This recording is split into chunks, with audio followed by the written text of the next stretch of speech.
ერთი კაი ამბით მოვედი, ერთი კიდევ არც თუ ისე ტრაგიკული, მაგრამ ცუდი. ტრანსფერმარკეტის შეფასებით გიორგი მამარდაშვილის ფასი 45 მილიონიდან 30 მილიონამდე ჩამოვიდა. Ai არ ვიცი, მე მგონი ძალიან ბევრი მომივიდა დასვენება და ეს ამბავი გამომეპარა. პროფესორო, არც კი მახსოვდა, შენ წარმოიდგინე. ამბავი, რომელსაც მე ნამდვილად არ ველოდებოდი.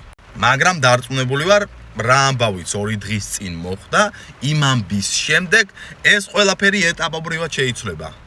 ფასი, ანუ აიწევს. ხო, ახლა კარგი ამბავი, ამასობაში წვიმა წამოსულა და ჩვენს ვიდეოში ხაპუნის ხმა ისმის. და როგორც უკვე პოპულარულმა სპორტულმა გამოცემებმა გვაუწყეს, ალისონ ბეკერი 3 კვირით ლაზარეთში იქნება. არ მიყვარს ეს სიტყვა, 3 კვირით იუქმებს. რას ნიშნავს ეს ყველაფერი? შემდეგ შეხვედრას ლონდონის ჩელსის წინააღმდეგ ლივერპულის კარს ქართველი სუპერვარსკვლავი გიორგი მამარდაშვილი დაიცავს. კი ბატონო, აი ეს მომენტი უნდა ჩავიგდოთ ხელში.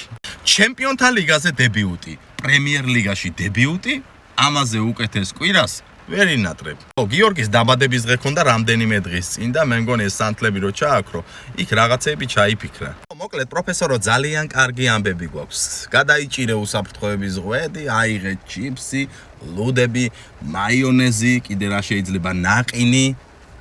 კიდე რა შეიძლება კუჭი რო აგვეშალოს. არა, ეს რაღაცები არ შეიძლება. უბრალოდ რა, აი ფეხბურთს რაც უხდება ის ყველაფერი. წინ პრემიერ ლიგა და ჩემპიონთა ლიგის მატჩები გველოდება. მართალია ახლა ჩვენ მეკარეების ყურება დიდად არ გვიყვარს.